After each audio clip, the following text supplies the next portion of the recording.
हूँ अब उनकी मर्जी है वो कहां खर्च करें, पर मैं अपना वादा पूरा करके दिखाऊंगा। हाँ, आप वो अमल कर रहे हैं जिससे नस्लें पलती हैं, जिससे दुनिया पलती है। याद रखिएगा, जो अमाल करता है, नबवी अमाल करता है, जो रूह की दुनिया को लेके चलता है, अल्लाह पाक कहता है मैं उनके दिलों में डालूंगा, तेरे लिए तवंगरी का सामान करेंगे, मैं उनके दिलों में डालूंगा, तेरे लिए खुशहाली का सामान होगा, मैं उनके दिलों में डालूंगा।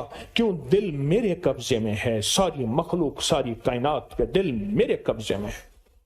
और तुझे बताऊंगा कि मेरे नाम को लेने वाले और मेरे नाम का जज्बे के साथ व्यर्थ करने वाले और मेरे नाम को लेकर चलने वाले, मैं उनको पालता हूं, उनकी नस्ल दर नस्ल को पालता हूं।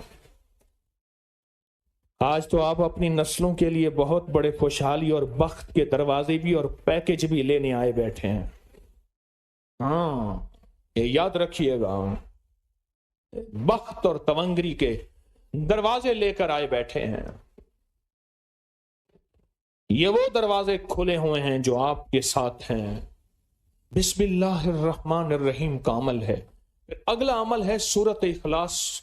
सूरत इखलास का फरमाया, जो बंदा एक बार सूरत इखलास पढ़ता है और उसके अंदर अल्लाहुस्समद पढ़ता है, अल्लाहुस्समद, जमीन के अंदर जितना भी यूरेनियम है, सारी दुनिया का महंगा व्हाइट गोल्ड सोना है, और जमीन के अंदर जितने भी खजाने हैं, पहाड़ों के अंदर जितने भी खजाने हैं, और समंदर में जितने भी, जमीन के नीचे की, आसमान के ऊपर की बात नहीं कर रहा, ये जितने भी खजाने हैं, इन सब खजानों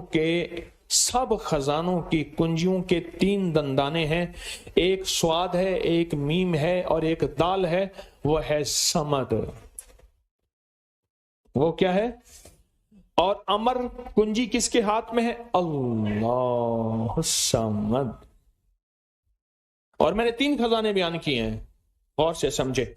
समंदर के खजाने, जमीन के खजाने और पहाड़ों के खजाने। पहाड़ों के अंदर के खजाने हैं।